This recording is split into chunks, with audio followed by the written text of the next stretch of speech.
Hello students, मैं हूं सी सौरभ सिंह बघेल और इस वीडियो में हम पढ़ने वाले हैं इनकम एंड एक्सपेंडिचर अकाउंट का इंट्रोडक्शन और उससे रिलेटेड आइटम्स के ट्रीटमेंट के बारे में। इससे पहले वाले वीडियोस में हम देख चुके हैं रेसिप्ट एंड पेमेंट अकाउंट क्या होता है और उससे जुड़ा हुआ हमने एक प्रैक्टिकल क्वेश्चन भी किया था। तो शुरू करते हैं कि what is income and expenditure account. देखें, अगर मान लीजिए आपका प्रॉफिट मेकिंग ऑर्गेनाइजेशन है या फिर आपका फॉर प्रॉफिट यानी बिजनेस ऑर्गेनाइजेशन है तो आप बनाते हैं प्रॉफिट एंड लॉस अकाउंट।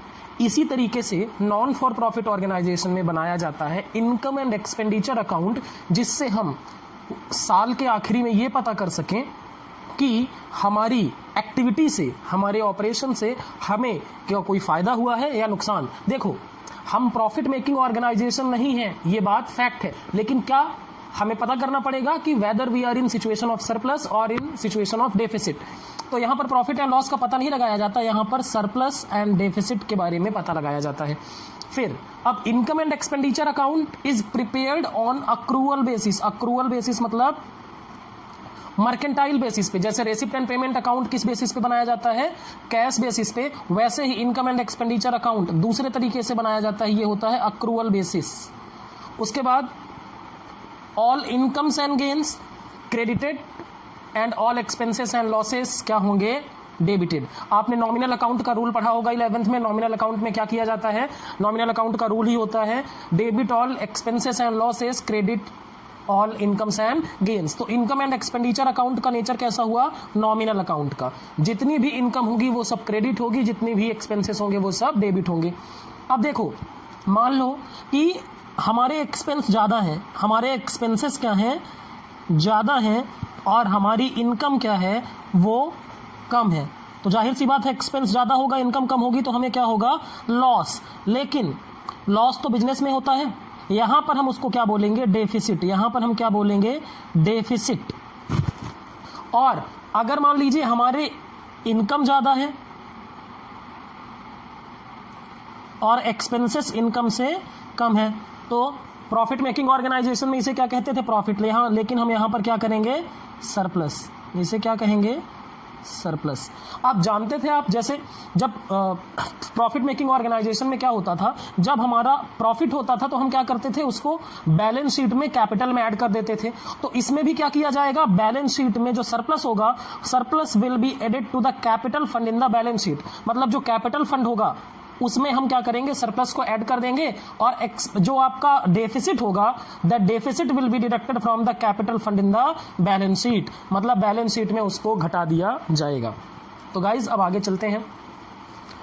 अब इनकम एंड एक्सपेंडिचर अकाउंट का कोई ओपनिंग बैलेंस नहीं होता। ओपनिंग बैलेंस क्यों नहीं होता? क्योंकि अगर सरप्लस होगा तो वो कैपिटल फंड में क्या कर दिया जाएगा? ऐड कर दिया जाएगा, और अगर डेफिसिट हुआ तो वो कैपिटल फंड से क्या कर दिया जाएगा? माइनस कर दिया जाएगा। फिर यही लिखा हुआ है, balance of income and expenditure account is transfer to the capital fund in the balance sheet. अब देखो, एडजस्टमेंट्स की बात करते हैं। तो आपने पढ़ा था रेसिप्ट एंड पेमेंट अकाउंट में कोई भी किसी तरीके का एडजस्टमेंट नहीं किया जाता। पैसा आया तो डेबिट, पैसा गया तो क्रेडिट, है ना। लेकिन यहाँ पर एक्सपेंसेस और इनकम्स के एडजस्टमेंट किए जाएंगे। जैसे कैसे? Outstanding expense. आउटस्टैंडिंग एक्सपेंस मतलब हमने कोई खर्च कर दिया, मान लीजिए हमने किसी वर्कर से काम कराया 1 महीने, लेकिन उसकी सैलरी नहीं दी, तो that salary is outstanding. Unpaid, ये क्या है? अनपेड। इससे जुड़ा हुआ हमें क्या करना पड़ेगा? एडजस्टमेंट करना पड़ेगा। अब कुछ खर्चे प्रीपेड हो जाते हैं, जैसे इंश्योरेंस प्रीमियम हमने पहले दे दिया, इसका भी एडजस्टमेंट करना पड़ेगा।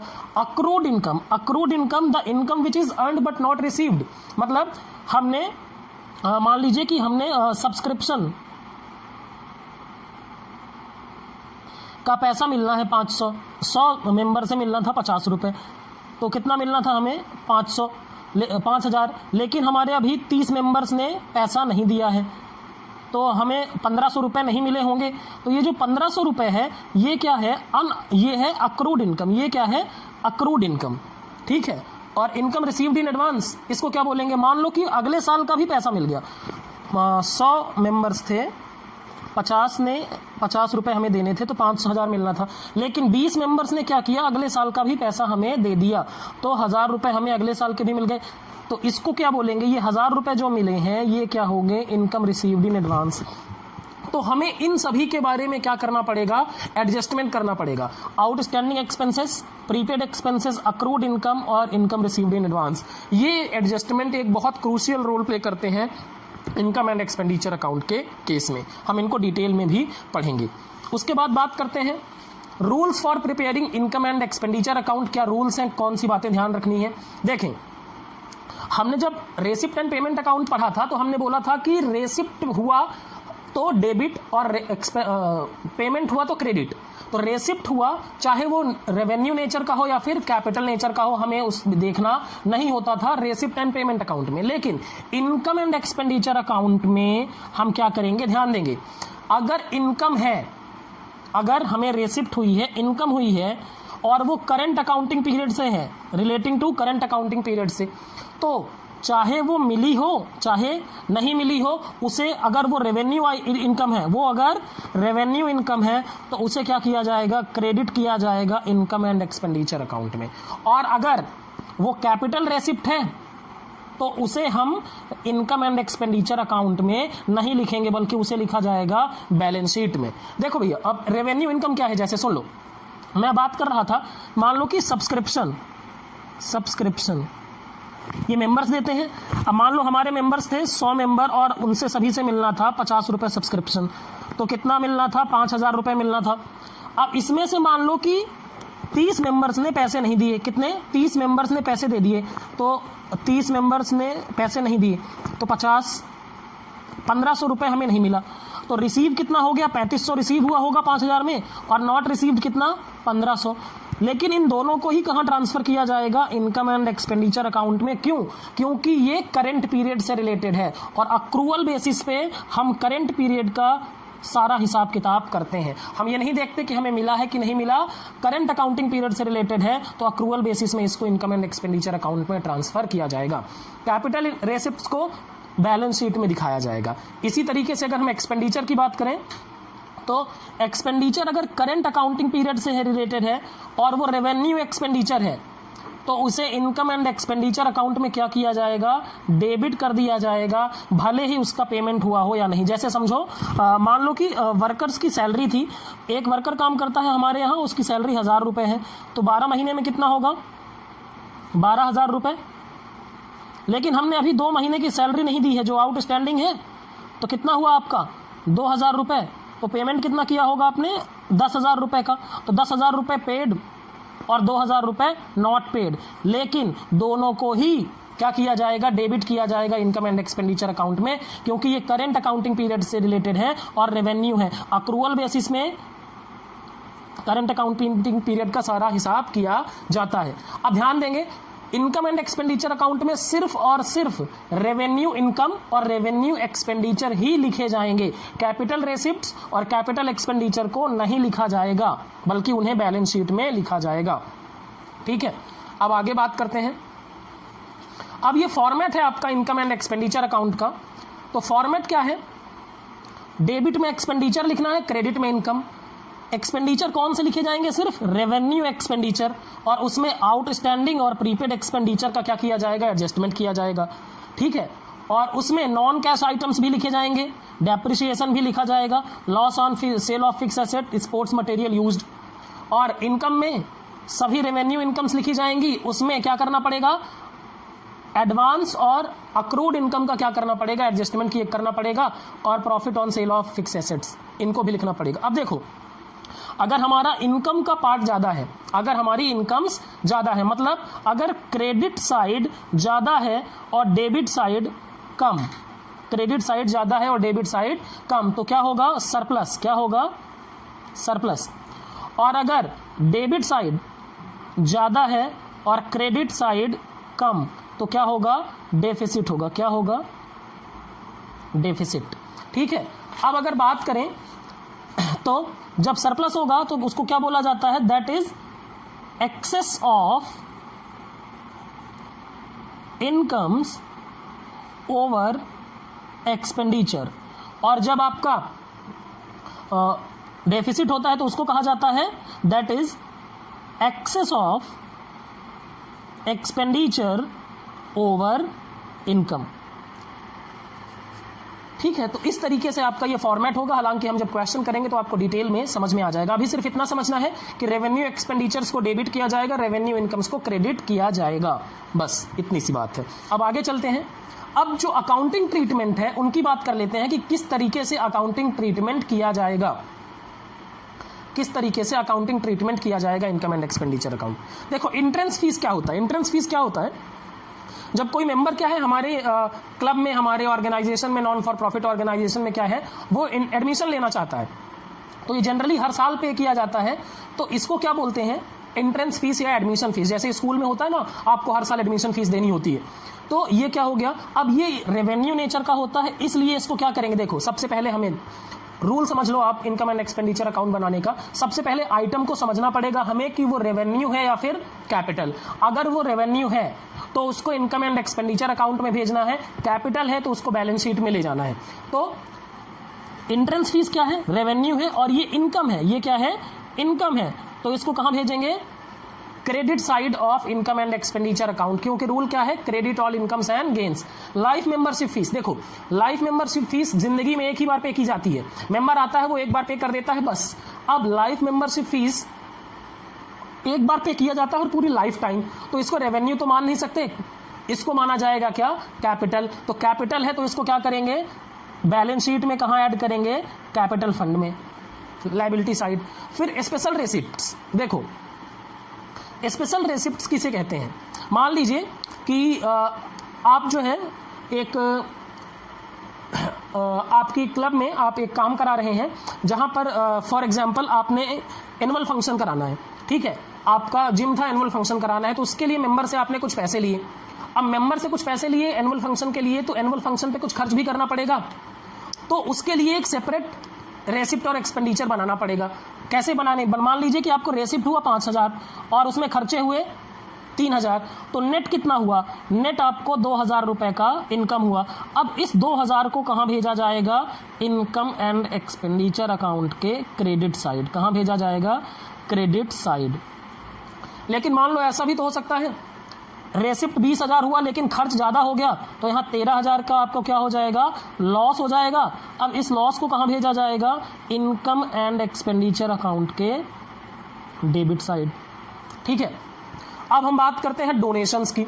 डोनेशन दो तरह के होते हैं, एक होता है जनरल डोनेशन और दूसरा होता है आपका स्पेसिफिक डोनेशन। जनरल डोनेशन किसे कहते हैं? देखो, जनरल डोनेशन ऐसा डोनेशन होता है जहां पर डोनर जो होता है, दान करने वाला आदमी, वो पर्पस नहीं बताता, वो ये नहीं बताता कि इसलिए डोनेशन है। जैसे मैं आपको एग्जांपल दूं कि अगर मान लीजिए मैंने आपकी स्कूल को 2 लाख रुपए डोनेट किए, अब डोनेट करते समय अगर मैंने ये कह दिया कि ये डोनेशन मैं दे रहा हूं सिर्फ इसलिए दे रहा हूं कि इससे आप लाइब्रेरी बनाएंगे, क्या बनाएंगे? लाइब्रेरी, तो ये डोनेशन हो जाएगा स्पेसिफिक डोनेशन, क्योंकि इसमें मैंने पर्पस बता दिया, पर्पस ऑफ डोनेशन मैंने खुद बता दिया, आप इसी पर्पस के लिए इसका इस्तेमाल कर सकते हैं।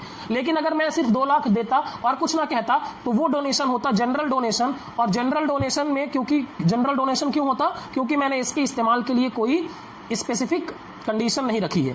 तो जब जनरल डोनेशन की बात होगी तो उसको क्या किया जाएगा? रेवेन्यू रेसिप्ट माना जाएगा और उसे क्या किया जाएगा? क्रेडिट किया जाएगा इनकम एंड एक्सपेंडिचर अकाउंट में। और अगर वो स्पेसिफिक डोनेशन होगा तो स्पेसिफिक डोनेशन को क्या करेंगे? उसे रेवेन्यू नहीं माना जाएगा, उसे कैपिटल रेसिप्ट माना जाएगा, क्योंकि उसमें डोनर ने क्या कर दिया है? पर्पस ऑफ यूज बता दिया है। अब इसको क्या किया जाएगा? कैपिटलाइज्ड किया जाएगा और लायबिलिटी साइड बैलेंस शीट के शो किया जाएगा। अब बात करते हैं लेगेसी की। लेगेसी होता क्या है? देखो, लेगेसी क्या है कि मान लो कि एक पर्सन जो है उसकी मृत्यु हो गई और उसने विल लिखा था, और विल लिखा था कि मेरे प्रॉपर्टी जो है 20 करोड़ रुपए की, ये क्या किए जाए? ये किसी भी नॉन फॉर प्रॉफिट ऑर्गेनाइजेशन, मतलब एक नॉन फॉर प्रॉफिट ऑर्गेनाइजेशन है, मान लीजिए एक स्कूल को दे दिया जाए। अब स्कूल को दे दिया जाए ये तो ठीक है, इसे क्या बोलेंगे? Legacy. Amount received as donation by a not for profit organisation under a will of deceased person, मतलब मरने वाले की विल पे, मरने वाले की वसीयत से मिला। तो अब अगर उसने पर्पस बता दिया कि इससे स्कूल की बिल्डिंग बनाई जाए तो वो क्या हो जाएगा? स्पेसिफिक।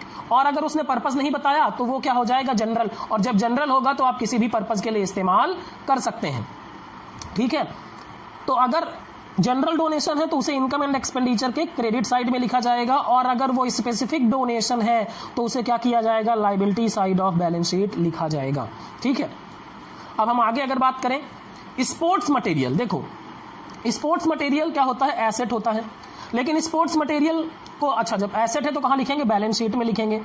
लेकिन मान लो कि स्पोर्ट्स मटेरियल खराब भी तो होता है, तो स्पोर्ट्स मटेरियल जितना कंज्यूम हो गया, मान लो हम कोई क्रिकेट का स्पोर्ट्स मटेरियल लाते हैं और वो 2 साल चलता है, तो पहले साल 50% कंज्यूम, अगले साल 50% कंज्यूम, तो जितना पार्ट कंज्यूम हो गया वो कहाँ लिखा जाएगा, खर्चे के तौर पर लिखा जाएगा, कहाँ, इनकम एंड एक्सपेंडिचर अकाउंट के डेबिट में।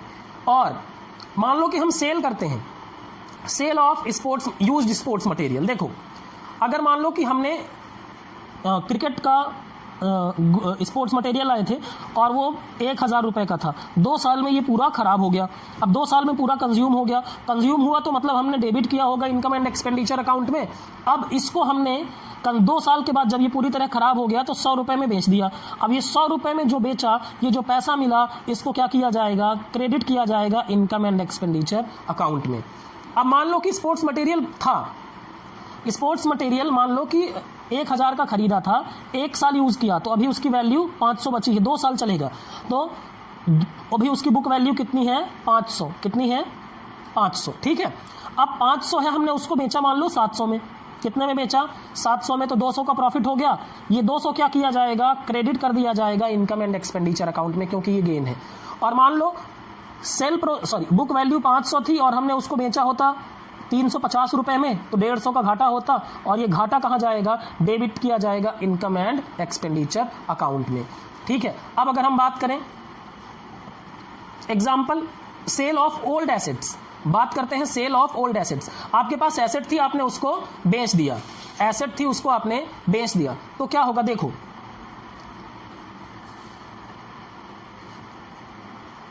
मान लो कि एसेट की बुक वैल्यू थी, ये लिखा हुआ है if sale value is more than book value, तो गेन जो होगा वो क्या किया जाएगा, इनकम एंड एक्सपेंडिचर अकाउंट में क्रेडिट किया जाएगा। और अगर लॉस हुआ तो क्या किया जाएगा, इनकम एंड एक्सपेंडिचर अकाउंट में डेबिट किया जाएगा। जैसे समझो एक एग्जांपल लिखे हुए हैं यहाँ पर, दो एग्जांपल्स के थ्रू समझने की कोशिश करते हैं कि लिखा हुआ है कि ओपनिंग बैलेंस ऑफ फर्नीचर था 1/4/2019 को 1 लाख रुपए, डेट ऑफ सेल 30 सितंबर यानी 6 महीने बाद बेचा गया, रेट ऑफ डेप्रिसिएशन और सेल प्राइस दिया है। तो सबसे पहले हमें डेप्रिसिएशन कैलकुलेट करना पड़ेगा।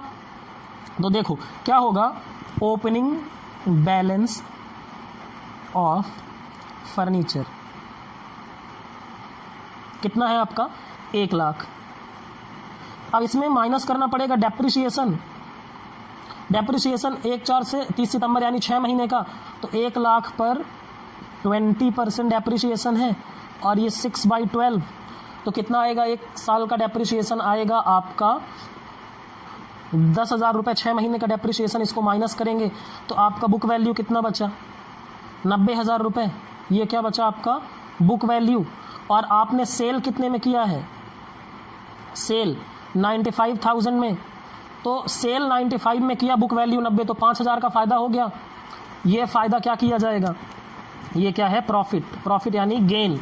इसे क्या करेंगे, इनकम एंड एक्सपेंडिचर अकाउंट में क्रेडिट किया जाएगा, ठीक है, समझ आई बात।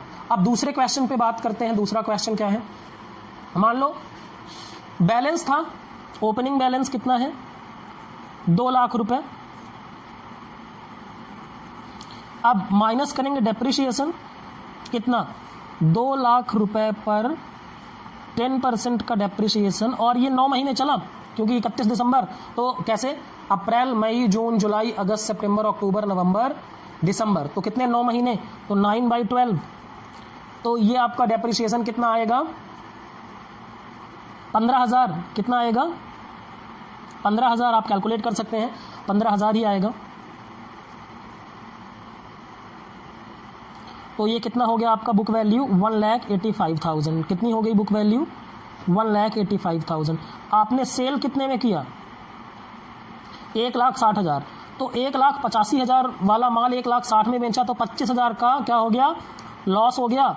तो इस लॉस को क्या किया जाएगा, इस लॉस को किया जाएगा डेबिट, कहाँ डेबिट किया जाएगा, इनकम एंड एक्सपेंडिचर अकाउंट में।